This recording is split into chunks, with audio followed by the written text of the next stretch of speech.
Bom dia, são 8h16, sexta-feira, 5 de setembro. Esta é a TV Senado, eu sou André Ricardo e você assiste agora ao Senado em Dia.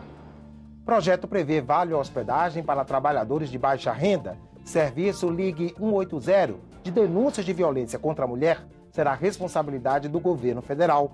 Escolas que não tiverem biblioteca poderão ser fechadas. E na entrevista de hoje, o Estatuto da Metrópole.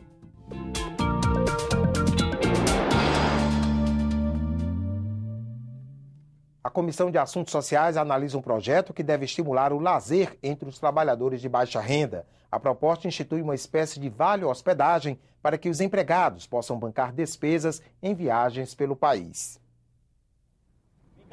O que é lazer para você? É você ter algo a mais para fazer além dos compromissos. Costumo passear de moto, ir ao parque, fazer atividade física, sair com meus filhos, ir nos parques, costumo ir ao cinema.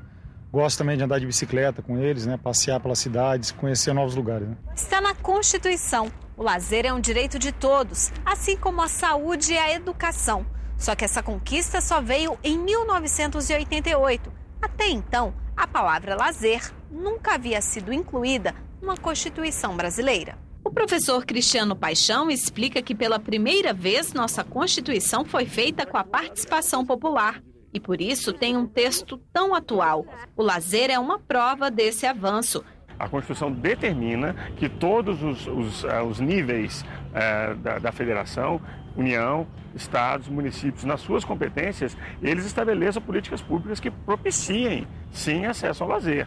Por exemplo, programas de acesso ao teatro, à música, a espetáculos públicos esportivos, de uma forma que seja inclusiva. A ideia do lazer envolve sempre uma ideia de comunidade. O Senado, por exemplo, discute uma proposta que deve estimular os trabalhadores de baixa renda a viajarem pelo país. A ideia é que o funcionário receba um vale hospedagem para pagar diárias em hotéis e gastos com alimentação. O vale seria fornecido pelo empregador, que, em compensação, teria desconto na hora de pagar o imposto de renda. O vale hospedagem é aquele que vai permitir que você, principalmente em épocas de baixa temporada, os hotéis receberão essas delegações que vão pagar um preço menor do que em alta temporada, mas o hotel ganha e gera emprego ainda para os profissionais que atuam nessa área e para os próprios donos dos hotéis. Para beneficiar o trabalhador, eu acho fundamental, eu acho importante. Se vingar, vai ser uma forma da gente ter outras formas de se divertir. Eu acredito que as pessoas já iam ficar assim, pensando o que ia fazer no próximo final de semana, ou no próximo dia de folga, enfim. O Brasil tem culturas, etnias, formas de vida diferentes. É muito interessante que o trabalhador possa ter acesso a tudo isso. Se for viável, que o Legislativo aprove esse incentivo, ele será muito bem-vindo, porque ele vai exatamente concretizar esse elemento de direito ao lazer previsto na nossa Constituição. A partir de agora, é de responsabilidade do governo federal o serviço Ligue 180, o número para receber denúncias de violência contra a mulher. A lei publicada no Diário Oficial tira dos municípios a operação e o recebimento dessas chamadas e entrega à Secretaria de Políticas para as Mulheres.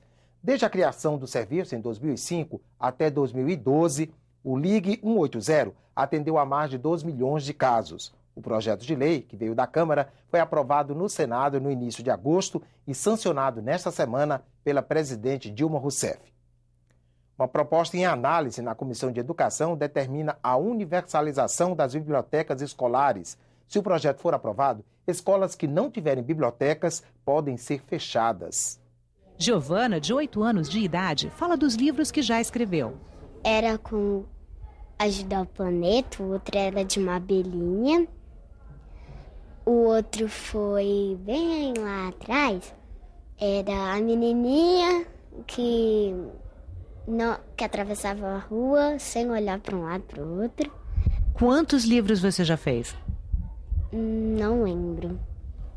Nessa escola privada, em um bairro nobre de Brasília, as crianças fazem livros desde a educação infantil. Há 3 décadas, a escola faz um festival e a Glenda participa desde os 2 anos de idade. Já fiz a minha história desse ano. que é tem um monte de coisas misturadas. Começa, tipo, com uma menina que fugiu de casa, aí a filha dela morre, tem um monte de coisa, tem borrachas mutantes. Segundo a coordenadora pedagógica da escola, a qualidade dos programas de estímulo à leitura não seria possível sem uma biblioteca. A gente diz que a biblioteca é o coração da nossa escola, né? Onde começa a pulsar todos os projetos de leitura e de incentivo à leitura que nós fazemos. A legislação brasileira determina que todas as escolas de educação básica tenham bibliotecas até 2020. Mas a realidade das escolas públicas no Brasil ainda está longe do que prevê a lei. Segundo o levantamento do movimento Todos pela Educação, 72,5% das escolas públicas não têm biblioteca. Um projeto de lei que tramita na Comissão de Educação do Senado determina que as bibliotecas escolares contem com um bibliotecário responsável e professores capacitados para atuação em bibliotecas. O profissional de biblioteca, ele vai trazer essa garantia da organização desse espaço, desses elementos, desses materiais e uma dinâmica de uso tanto do ambiente quanto dos recursos que esse ambiente tem. Então, eu acho que é fechar como luva, né? O projeto também estabelece que as escolas que não tenham biblioteca parem de funcionar. Profissionais de educação discordam.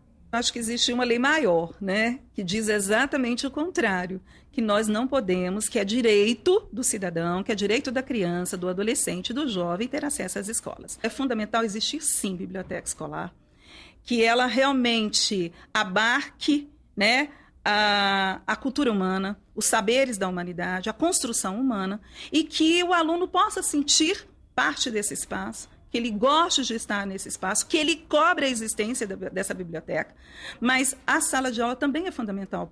O relator acredita que a legislação deve ser rigorosa. O curioso é isso, o Brasil consegue fazer estádio de futebol padrão FIFA no estalar de dedos, mas não consegue, depois de séculos, fazer biblioteca nas suas escolas. Está em análise no Senado o Estatuto da Metrópole. Veja na entrevista.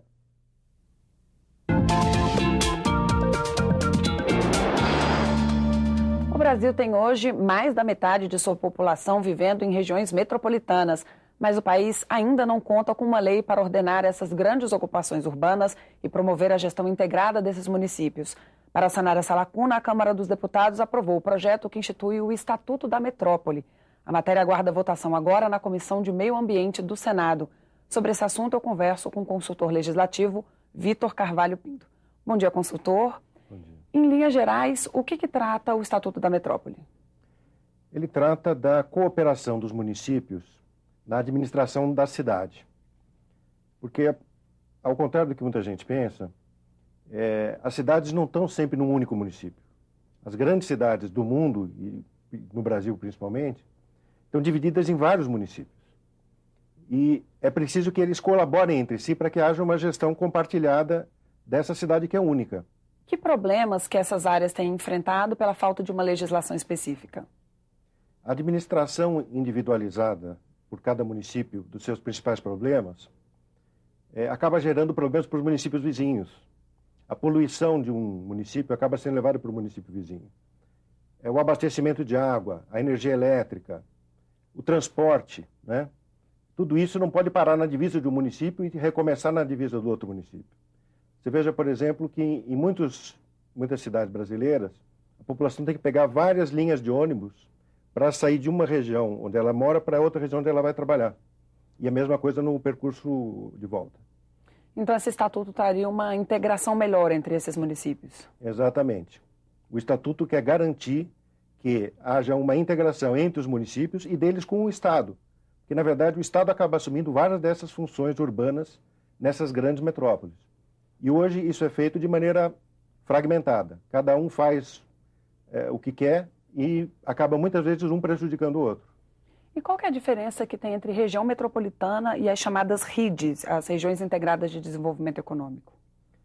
As regiões metropolitanas são uma instituição criada pela Constituição para que haja essa integração entre o que cada um desses atores faz, os municípios, os estados e a União. A RID é um conceito também criado pela Constituição para que a União organize a sua atuação numa determinada microrregião do país. Então, na RID, é a União sozinha que atua em consulta com os estados e municípios. Na região metropolitana, são os estados e municípios que atuam articuladamente. E para que serviriam os planos de desenvolvimento urbano integrado? A Constituição previu o plano diretor como instrumento básico da política urbana. Ou seja, um plano que cada município faria para prever todo o seu desenvolvimento ao longo das décadas. Mas esse plano, sendo municipal, acaba gerando todos aqueles problemas que nós falamos da fragmentação.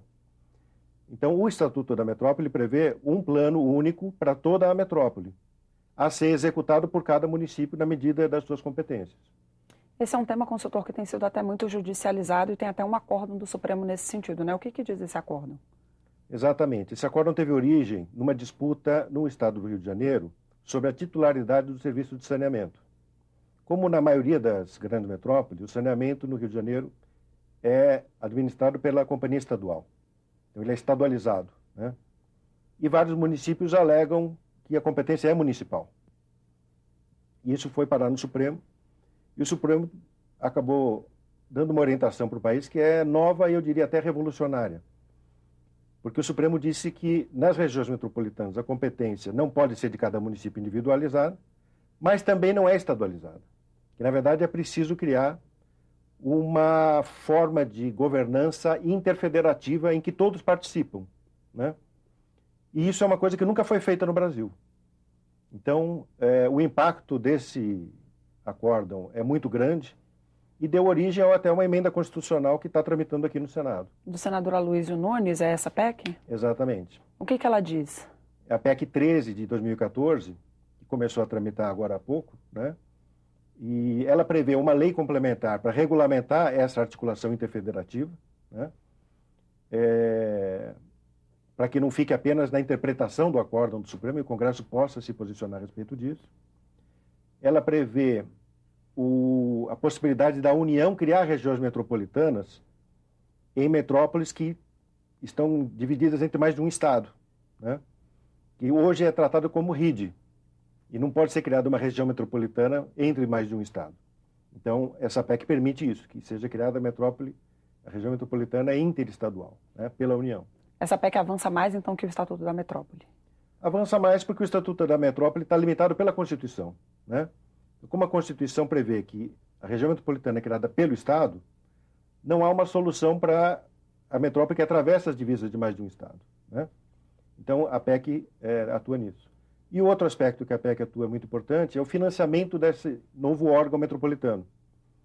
Porque se ele depende do aporte de recursos orçamentários de cada município e do Estado, ele é frágil, ele não tem recurso próprio, né? E a PEC permite que parcela das repartições de tributos, que a Constituição já prevê, Fundo de Participação dos Municípios, Fundo de Participação dos Estados, participação dos municípios no ICMS estadual, né, possa ser repassada diretamente para esse órgão metropolitano. Então, ele passaria a ter receitas próprias, né? Isso é fundamental para financiar serviços que exigem subsídios. Por exemplo, a coleta de lixo, o tratamento de esgoto, o subsídio ao transporte coletivo, né? Tudo isso precisa de subsídios, não é pago só pelos usuários. Então, é preciso uma forma de financiamento, e a PEC traz uma solução para essa questão. Ok, consultor, obrigado pela entrevista. Obrigado.